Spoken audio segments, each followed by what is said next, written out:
Si Mark Kagiwa ay isa sa mga pinakasikat, pinakamamahal at pinakamatagumpay na manlalaro sa kasaysayan ng Philippine Basketball Association o PBA. Sa loob ng mahigit 2 dekada, naging mukha siya ng Barangay Ginebra at isa sa mga pangunahing dahilan kung bakit milyon-milyong Pilipino ang nahumaling sa basketball. Ngunit sino nga ba talaga si Mark Kagiwa at bakit hanggang ngayon ay patuloy pa rin siyang iniidolo ng maraming basketball fans? Ipinanganak si Mark Anthony Kagiwa noong November 19, 1979 sa San Juan, Metro Manila. Bata pa lamang siya ay nahilig na sa basketball dahil sa impluwensya ng kanyang ama, isang dating mahusay na streetball player. Ayon sa mga kwento, nakapagtala siya ng 47 points sa isang youth basketball game noong 8 taong gulang pa lamang siya. Dito rin nagmula ang kanyang sikat na jersey number na 47. Noong 1989, lumipat sila sa Estados Unidos at lumaki siya sa Los Angeles, California. Sa Eagle Rock High School, naging 2-time MVP siya at nakilala bilang isa sa pinakamahusay na manlalaro ng paaralan. Pagkatapos ng high school, ay naglaro siya sa Glendale Community College bilang miyembro ng Glendale Vaqueros. Nagpakita siya ng husay bilang scorer at guard, dahilan upang makatanggap ng scholarship offer mula sa University of Hawaii. Ngunit sa halip na manatili sa Amerika, pinili niyang bumalik sa Pilipinas upang tuparin ang kanyang pangarap na maging professional basketball player. Noong 2001 PBA Rookie Draft, hindi gaanong kilala si Mark Kagiwa sa Pilipinas dahil hindi siya dumaan sa mga sikat na collegiate leagues tulad ng UAAP at NCAA. Gayunpaman, nakita ng Barangay Ginebra ang kanyang potensyal at pinili siya bilang 3rd overall pick. Marami ang nagulat sa pagpiling ito dahil mas kilala noon ang ibang prospects, ngunit mabilis niyang pinatunayan na tama ang naging desisyon ng Ginebra. Pero bago po ang lahat, baka pwedeng palike muna ang video na ito. Isang simpleng click lang, pero malaking tulong yan sa aming mga content creators para makagawa pa ng mga kwentong gaya nito. Maraming salamat po. Sa kanyang rookie season pa lamang ay agad niyang ipinakita ang kanyang bilis, tapang at kakayahang umiskor laban sa mas malalaking kalaban. Dahil sa kanyang impresibong unang taon sa liga, napanalunan niya ang Rookie of the Year Award noong 2001. Habang lumilipas ang mga taon, lalo pang lumaki ang kanyang pangalan sa PBA. Kasama si JJ Helterbrand, nabuo nila ang isa sa pinakasikat na tambalan sa kasaysayan ng Philippine basketball na tinawag na The Fast and the Furious. Ang kanilang kombinasyon ng bilis, excitement at enerhiya ay naging paborito ng mga tagahanga. Hindi nagtagal, si Mark Kagiwa ang naging mukha ng Barangay Ginebra.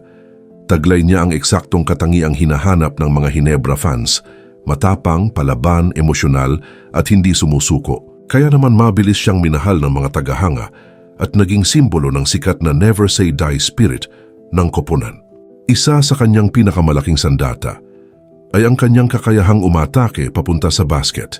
Kilala siya bilang isang elite slasher na may mabilis na first step at walang takot sa mas malalaking kalaban. Kahit mas maliit kumpara sa ibang manlalaro, handa siyang makipagsalpukan sa mga center at import upang makakuha ng puntos. Ang kanyang agresibong estilo ng paglalaro ang naging dahilan kung bakit siya tinawag na The Spark.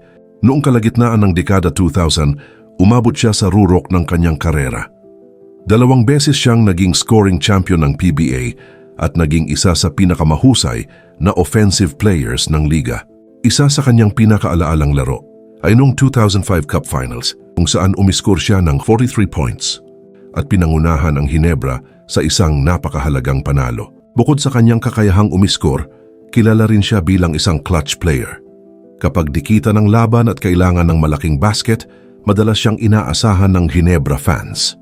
Marami siyang naipasok na mahahalagang tira sa mga kritikal na sandali ng laro. Ang kanyang kumpiyansa at tapang sa ilalim ng pressure ang nagbigay sa kanya ng reputasyon bilang isa sa pinakamahusay na closers ng kanyang panahon. Noong 2012, nakamit niya ang pinakamataas na individual na parangal sa PBA nang manalo siya bilang Most Valuable Player o MVP. Ito ang isa sa pinakamahalagang tagumpay sa kanyang karera dahil pinatunayan nito na kabilang siya sa elite players ng kanyang henerasyon. Gayunpaman, hindi rin naging perpekto ang kanyang karera. Noong mga huling taon naman ng kanyang karera, naging usap-usapan kung bakit nanatili pa rin siya sa roster ng Ginebra kahit bihira na siyang makalaro dahil sa mga injury.